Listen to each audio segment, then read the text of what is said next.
Hey, what's going on, you guys? My name is the Raptor, and welcome back to another Q&A video. Now, I am really excited to get into your questions this time, but before I get into that, I just want to say one more time, thank you all so much for 900 subscribers. That number is still an amazing number to me, and I know that obviously this video wouldn't exist without all of you guys subscribing, but even aside from that, having you guys specifically around the channel, such supportive people and people who seem to be really interested in what I'm doing, I appreciate every single one of you, so I thank each and every one of you for sticking around as long as you have. You're the reason I keep doing this. I really hope you guys are still enjoying the content.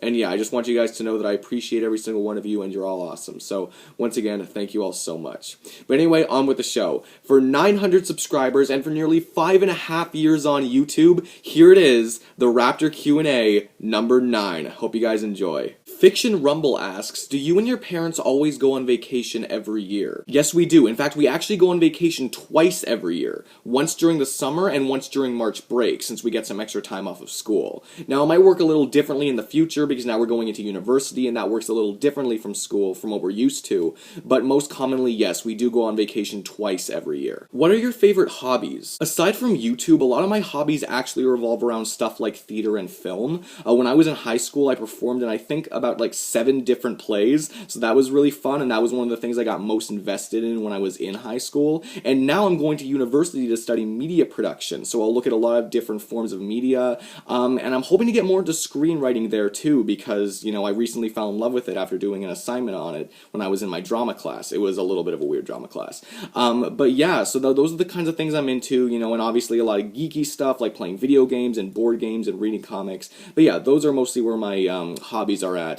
Besides YouTube. What things do you do at the camp that you go to? The camp that I go to every year is like a multi-arts camp where you can specialize in a certain art form, and that's basically what you're going to be doing for most of the time while you're there.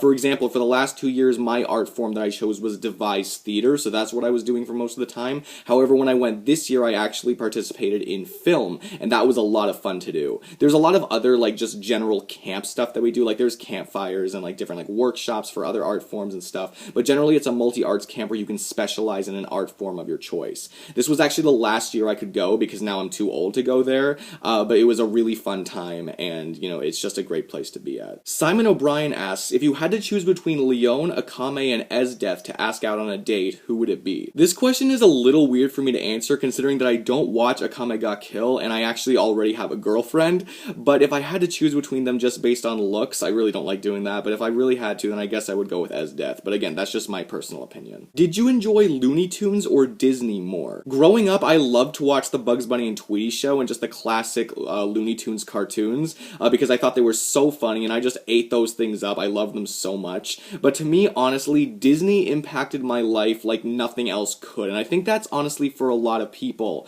That Disney is Disney basically owns everything now. But even back then, it is such an influencer, when you're a child, that I feel like, Disney is just, it's the biggest of everything, there's really nothing that can top it. So I did really enjoy Looney Tunes cartoons, but Disney I feel like was a bigger influence, and overall I just enjoyed the movies more than anything else at the time, but that's just me. Who in your opinion is a more attractive blonde, Yang Xiaolong or Leon? I guess if I had to pick who is strictly more attractive, I would probably say Leon. However, I really like Yang Xiaolong because I love the show Ruby, and Yang is my favorite character, so it almost feels like I'm betraying her by saying this, but yeah, strictly speaking from looks, I guess that would be my answer. Bcasted147 asks, do you watch Dragon Ball, and what are your biggest gripes with the show? Honestly, I don't watch Dragon Ball or Dragon Ball Z or Dragon Ball Super or any of those shows. I don't watch them all too much. I've watched a few episodes of Dragon Ball Z, I believe, and from what I saw, I did quite enjoy them. However, there was one episode that I saw where it seemed like the episode started when they were in the middle of a battle,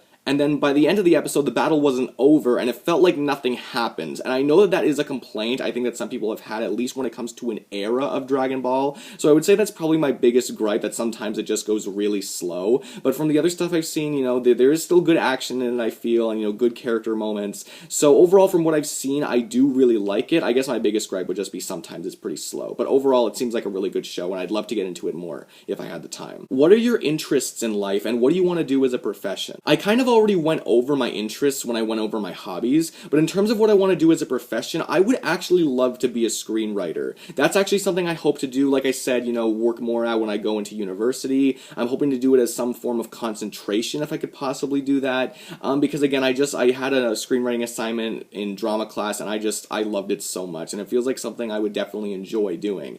However, I don't exactly know what I want to do as a profession yet, and I'm hoping that because of, the wide scope of the program that I'm in, hopefully I'll be able to figure it out. I just know that I want to have something to do with media production, whether that be, in front of a camera or, behind the scenes or whatever it is. I just know I want to do something in that realm. So, yeah, at least that's where my mind's at right now. What are your opinions on the new live-action Disney remakes? This is just my opinion, but I personally don't like that Disney is putting out all of these new live-action remakes of older animated movies. And it's not even that they're necessarily terrible movies. I haven't even seen all of them. But to me, it just seems like even if I were to see them, I'd go into the theater or I'd rent it or whatever, and I would see it at home, and it would just be like, why would I ever want to watch it again when I already have this masterpiece of a movie which came out, it came out like 20 years ago or whatever, but it's still way better than, this new remake. Especially with Aladdin. I recently saw the new Aladdin movie, and sure, it was okay, but like it wasn't the old one, and I'm never going to watch the live action again because I'll have the old one to enjoy, which is already perfect to me. So yeah, I just wish that Disney would spend more time putting out new material, because I know that, with stuff like Zootopia and Moana, they can still do really good stuff, but, they just have to put the right amount of time towards it. So I just wish that they'd stop making all these remakes, even if it does make them a lot of money. I get why they're doing it, I just wish they wouldn't, if you know what I mean. Gage Unruh asks, do you think you will ever add creepypasta characters or SCPs to Who'd Win and Why? Those kinds of characters would definitely be pretty difficult to analyze and, think about, what I should take into account and what not. But the big reason, honestly, why you haven't seen them on the show before is just because I haven't gotten too many suggestions with them involved.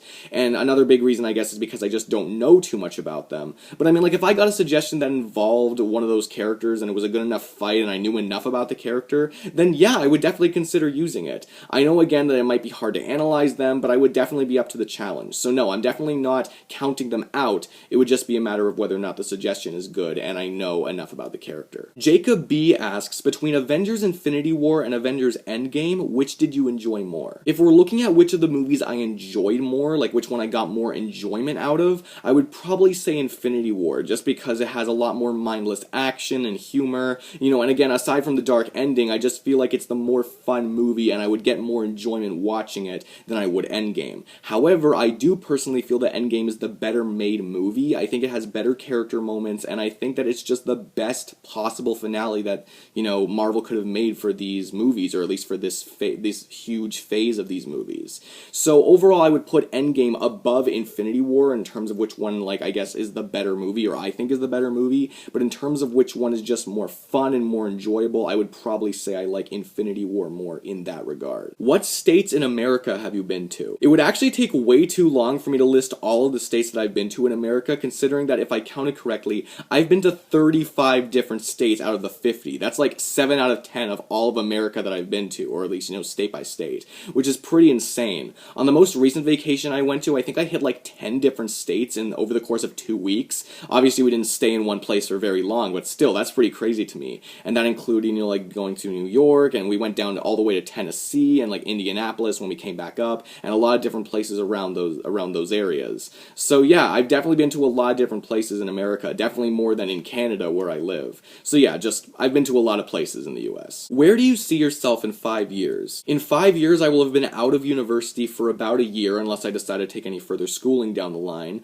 and hopefully I'll have some sort of job that involves, media production, at least to some degree. And again, because it's so broad, that could be really anything, so it's really hard for me to pinpoint exactly what I'll be doing. I'm assuming it wouldn't be the best job in the world, but hopefully it would lead me to more opportunities, something to get me started. So I'm hoping to be pretty steady in that area, and I'll be about 23, so yeah, hopefully I'll be well on my way. In terms of YouTube, though, that's a little difficult for me to say. Again, I'm hopeful that I would still be doing YouTube around that time, but, it's just really impossible to tell at this point. But, fingers crossed. JJ Slider asks, what's a game you've really wanted to play for a long time but never got around to? After learning more about these games, I really want to play Final Fantasy games and Devil May Cry games. I've really grown fond of the characters of Dante and Cloud, and they just look like super fun games to play, especially Final Fantasy with all the craziness going around. I just think that'd be so fun to play. I'd probably start off with the newer games, of course, for both series. But, Devil May Cry looks super fun to play with all the different, things you can do in that, and with Final Fantasy with all the over-the-top craziness. I just think they'd be super fun to play. I don't know if I will ever get around to playing those games, but hopefully I will someday. But yeah, those are the first games that come to mind for games I really want to play. What do you think of the MCU Phase 4 lineup, and what solo movies would you like to see? Honestly, I'm more excited for 2021 than I am for 2020. I am excited for the Black Widow movie, which is the next one that's coming out, and the Eternals, that seems okay. It might be like Guardians of the Galaxy where it's going to surprise us, but I'm honestly not too excited for that one. But the next year, where we have Shang-Chi and the Legend of the Ten Rings, Doctor Strange and the Multiverse of Madness, and Thor Love and Thunder, I'm really excited for all of those. I am a little worried for Thor Love and Thunder because I'm not sure how I feel about Natalie Portman being the main character, but especially the first two, like Shang-Chi. I love Shang-Chi, and I'm excited he's getting his own movie, and they're bringing back like the real Mandarin for that movie. And for Doctor Strange Multiverse of Madness, they have Nightmare as the villain, I believe, and I just think it's going to be absolutely crazy. I love Benedict Cumberbatch, and I love Doctor Strange, so I'm really excited for 2021 specifically. And when it comes to other movies I'd like to see, I'd really like to see a Namor movie, or maybe he could even be the villain of Black Panther 2, as I've heard that's like a big rumor going around. I'd actually really like to see that, or at least one of the villains of Black Panther 2. And I'd really like to see a crossover eventually between Spider-Man and Deadpool. I know that would take a really long time because they're not going to bring the X-Men in until later, but I would really love to see something like that. What is the weirdest matchup you were requested to do on Who'd Win and Why? I've gotten a lot of weird suggestions over the years, and it would be really hard for me to try to remember all of them. One of the big ones that comes to mind, though, and I think this was actually a joke suggestion anyway, but it was Sentry versus Captain America, which is really odd because not only are they from the same universe, which is I already don't love doing fights from the same universe, even though I've done quite a number of those already. But not only are they both from Marvel, but they also are like on the opposite sides of the spectrum of basically everything, like in terms of power and like even personality and stuff like that. It's basically like a Batman versus Superman level of power difference. Again, I do believe it was a joke suggestion, but that was definitely a weird one to get. But yeah, I'm sure there are others that are probably even weirder, but that's the big one that comes to mind right now. Corin O'Keefe asks, have you ever heard of the rock band known as Foo Fighters? The name Foo Fighters does ring a bell, but I don't think I've actually listened to any of their songs. I don't really know anything about them, but I'll definitely make sure to give them a try at one point or another. What are your overall thoughts on Avengers Endgame? I already covered this a little bit earlier in the video, but I just thought Avengers Endgame was so solid. It was everything I could have ever asked for, and I thought it was just the best way to conclude a story like this. It has a little bit of everything. It has action, it has amazing character moments. Some of the moments are like callbacks to other scenes, especially with the time travel. I just thought that was so fun. Everything about this movie was so fun, even when it wasn't just mindless action. Again, I still think Infinity War is the more fun movie because of that, but there was a lot of fun moments in this movie. I just thought, again, for the whole conclusion and for all the like inside jokes and references, I just thought there was nothing more I could have asked for. It was not the best movie ever made, but it's definitely one of my favorite superhero movies of all time. I just think it was supposed to be the conclusion, and it did its job perfectly. Who are your top 5 favorite characters in the MCU? My top 5 favorite characters in the MCU from 1 to 5 would probably be Spider-Man, Iron Man, Doctor Strange, Black Panther, and Rocket Raccoon. I think that a lot of the characters are really well done in these movies because I think Marvel does a really good job with their casting, but if I had to pick my top 5, it would probably be those 5. Warmex Alquist asks, are you planning on having some Star Wars characters in future Who, When, and Why episodes? I don't really want to give away anything about the future of Who, When, and Why, like Season 11 or anything like that, but I would definitely not be against using Star Wars characters. I think so far the only one I've used is Han Solo, but I don't really want to give away on what I'm planning to do for later stuff, but I would definitely be up for doing Star Wars characters if I got the right suggestions. So yeah, I don't really want to give anything away, but that's what I'll say. What are your most anticipated movies and video games? I'm not really anticipating any video games right now. Really the big one I was anticipating earlier was Ultimate Alliance 3, since I loved the first Ultimate Alliance and liked the second one well enough, but now I have that game and I'm playing it, so I'm not really excited for anything anymore in terms of video games, at least not right now. And in terms of movies, the big stuff I'm really excited for is, the new Marvel movies. I'm really excited to see where they go in terms of like Phase 4,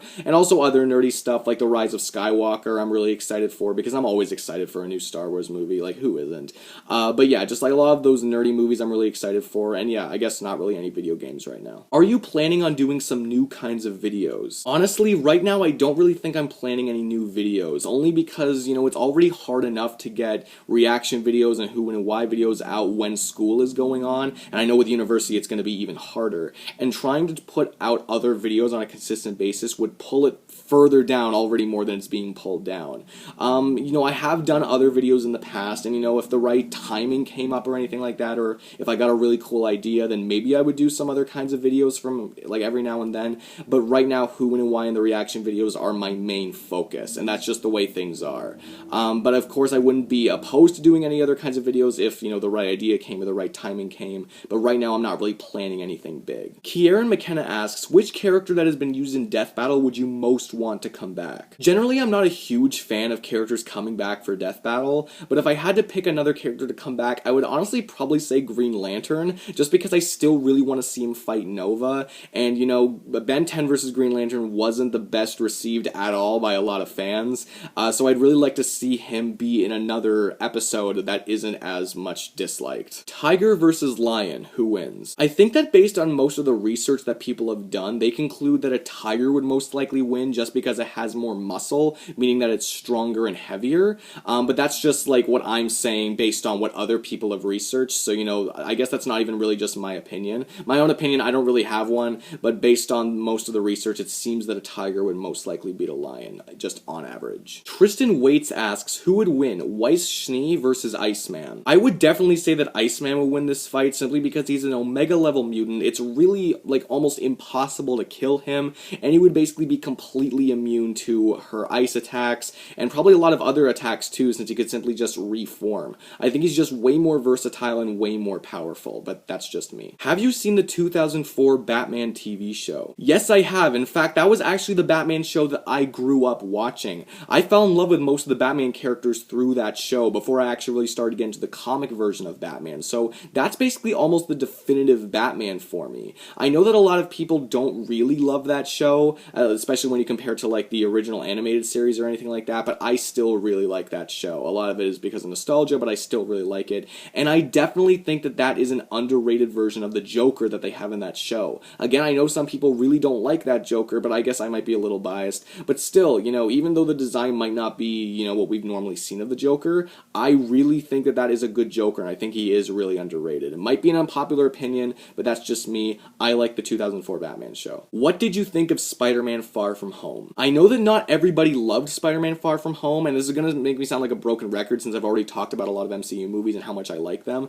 but oh my god, Spider-Man Far From Home blew me away. To me, that was an amazing movie. Honestly, I think when I'm like ranking my MCU movies, it's like number 5 or something on my list. Like, I really enjoyed it way more than I thought I would. I thought it was going to be more along the lines of Spider-Man Homecoming, which I really liked, but I didn't really like love or anything. But no, Spider-Man Far From Home to me was way better, and it had so many great moments in it. Jake Gyllenhaal's Mysterio is amazing, and there's this one scene at the end, with the Peter Tingle, and he finally, spoilers, defeats Mysterio, like, that whole sequence was just insane. Like, my jaw was dropped the whole time. Like, that was insane to me. Like, I loved almost everything about that movie. It's like my favorite Spider-Man movie, at least right now. You can kill me for that, but that's just my opinion. I love Spider-Man Far From Home. Elijah Walker asks, if a symbiote bonded to you, what color would it be, what would you name yourself, and what special abilities would it have? If I had to choose a color for a symbiote, I would probably go with green, since it's my favorite color, but it would kind of be like Carnage, that it would be like black for a lot of parts, but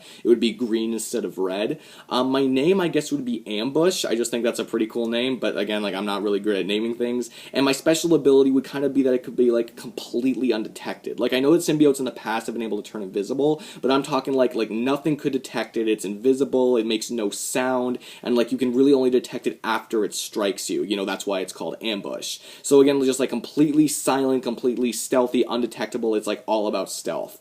I just think that'd be really cool. Have you considered being on a podcast with Your Only Mate and Duo Dreamer? I've watched some of them and their podcasts, and I think that they're really cool guys and they're having a lot of fun doing it, but I haven't really considered being on a podcast with them. One reason is because, we don't really know each other. Like, they definitely don't know me, and it seems like they're more invested in the Versus community than I am, so I don't really think that I'd have anything more to add to their podcasts. I think being on a podcast with them would be so much fun. I think I would definitely enjoy it, but in terms of how I really consider doing doing it? Not really, though again, I think it would be really fun to do. What 3 death battles would you really want to see, and what would you like the names of the music to be? One fight I would really like to see them do is Vision versus Red Tornado, which was the fight that I most recently did on Who, When, and Why, but I still think it's a cool fight, and I'd like to see how they'd interpret it. And if I had to name the song, I would probably go with something like Phasing Wins, like Phasing for Vision, Wins for Red Tornado. I'm not great with naming songs, but I guess that would be my answer for that one. Another fight I'd like to see them do, even though I know they would never do it, is Percy Jackson versus Magnus Chase, and Magnus Chase is basically like the Norse version of Percy Jackson, or at least it's the new series of books that Rick Riordan has been making, which, was like Norse mythology rather than Greek mythology, and Magnus Chase is the main character. And for the song title, I would probably go with something like Sea of Life, with Percy Jackson, son of Poseidon, and Magnus Chase is the son of Frey, who's like the god of fertility, or like it's something to do with, like, associated with that, which makes Magnus Chase primarily a healer, so, Sea of Life. And the third fight I'd like to see, you guys know I want to see Galactus versus Unicron, and for that fight I would probably say, like, World Eater or something. Again, I'm not really great with naming songs, but yeah, those would be my answers. Cody Lane the Dragon asks, how would you feel about Dwayne Johnson getting cast as a live-action version of Kratos? If they were ever to make a God of War movie, I do think Dwayne Johnson could pull it off. I know he's a very versatile actor, he's done a lot of different things, and I do think he could definitely pull off someone like Kratos. Now, to be fair, this is coming from a guy that hasn't played God of War at all, so I don't really know too much about Kratos in terms of his personality or anything, but like I said, I do think Dwayne Johnson is a versatile actor, and I do think he could pull off the role pretty well. There might be some people that could technically do it better, again, like, I can't really think of anyone right now, because again, I don't really know too much about Kratos' personality, but based on the limited stuff that I know, I would like to see Dwayne Johnson give that a shot. Do you think Jason Voorhees versus Michael Myers should be a death battle, and do you think it should come out on Halloween? Yes, I do think it should be a death battle, and yes, I do think it should come out on Halloween. However, I'm not sure that it would come out on Halloween, simply because aside from commemorating different movies and TV shows and stuff like that with their battles, they don't really do too much scheduling in terms of, like, making, like, Halloween-themed episodes or anything like that. So I honestly feel it would be more appropriate, or like more likely, that they would have it as like a season opener or something. I would really like to see them have it on Halloween. I'm just not sure that they would. But yes, I would definitely like to see that fight, and I would like to see it come out at least close to Halloween. Do you ever play Mortal Kombat, and do you think that Michael Myers would make a good DLC character for Mortal Kombat 11? I've played a bit of Mortal Kombat, but not too much, but what I have played of it, I do quite like it. I just like the series in general, and I do think that Michael Myers would make a pretty unique and cool DLC character, as long as they can make him powerful enough to stand up to the other characters and they still stay true to his own character. Yeah, I think he'd be a pretty cool addition to the roster. Lucas Green asks, if you had to give each of the Infinity Stones to a different character, real and fictional, who would they be? I'm only going to do fictional characters for this video because I don't want to spend way too much time on one question, but if I had to go through them, for the Power Stone, I would give that to the One Above All because he's like the god of the Marvel Universe. Like, he is omnipotent, basically unlimited power, so I would give him the Power Stone. When it comes to the Time Stone, I would give that to Doctor Who for obvious reasons. These might not be the perfect picks, but these would just be my own, personal picks. For the Mind Stone, I would give that to Sherlock Holmes because, he's able to do things in his head that, like, basically no one else can do, so he can basically use his mind to arguably the greatest potential of a lot of different characters in fiction, so I would give the Mind Stone to him. For the Space Stone, I would give that to Stella Allen, who is basically the physical embodiment of the Speed Force, so she's basically, she has the potential to be omnipresent, meaning she can fill all the space at once, so I would give the Space Stone to her. For the Soul Stone, I would give that to Ghost Rider, because he can manipulate souls in many different ways, and when it comes to the Reality Stone, this is a surprise one. I would actually give this one to the Joker, considering that his super sanity allows him to be aware of his reality, and he knows that he's a comic book character, and that everything around him isn't real. So he basically has the best knowledge about his own reality, arguably, like, in terms of fictional characters, so I would give the Reality Stone to him. How would you rank all of the MCU movies from worst to best, not including Far From Home? If we're specifically leaving out Far From Home, then my list from worst to best would probably look like this: Iron Man 2, The Incredible Hulk, Iron Man 3, Thor the Dark World, Thor, Ant-Man and the Wasp, Ant-Man, Captain Marvel, Avengers Age of Ultron, Captain America, Black Panther, Doctor Strange, Iron Man, Thor Ragnarok, Captain America Winter Soldier, Spider-Man Homecoming, Guardians of the Galaxy Volume 2, Avengers Infinity War, Avengers, Civil War, and then Avengers Endgame as number 1. Again, like, I'm sure there's probably some controversial picks in there, you know, for like 1 to 22, and I don't believe I missed anything, but those would be my personal picks for my favorite and for my least favorite to favorite MCU movies. Again, not including Far From Home. If you were to start a war between good and evil, and you had to pick 6 good characters to fight 6 evil characters, who would those 12 characters be? If I was trying to pick like the most righteous and heroic characters that I could think of, I would probably go with Superman, Captain America, Goku, Link, Sora, and Harry Potter. Again, you might disagree with me on that, and there are probably better picks for like an all-good team, but at least for thinking about it after a little while, those would probably be my picks for the good side. And for the evil side, I would probably say Joker, Sauron from Lord of the Rings, Voldemort, Emperor Palpatine, Mephisto, and the First. And if you don't know who the First is basically like the physical embodiment of all evil from Buffy the Vampire Slayer, so that might be cheating a little bit, but regardless, those would be my 6 good characters versus my 6 evil characters if I had to pick 6 on each side. And with that, we are finished the Q&A. I really hope you guys enjoyed this video. If there was anything I left kind of ambiguous or you want more information on, feel free to ask me more questions down in the comments below, and I'll definitely make sure to reply to those at some point or another. If you enjoyed this video, please give this video a huge like. I always appreciate the likes, and you know, comment down below what you thought of it. Again, if you have any more questions or if there's anything else you want to say, you know, anything like that, I'm definitely going to read them, and I'll be sure to respond to them. But yeah, you know, I guess that's really it for me. Again, thank you all so much for 900 subscribers. It's really been an amazing ride, and I really hope it doesn't stop anytime soon. But yeah, other than that, you know, thank you all so much for watching. I really do appreciate it. And that's it for me. I will see all of you guys in the next video. Peace out, and thanks for watching.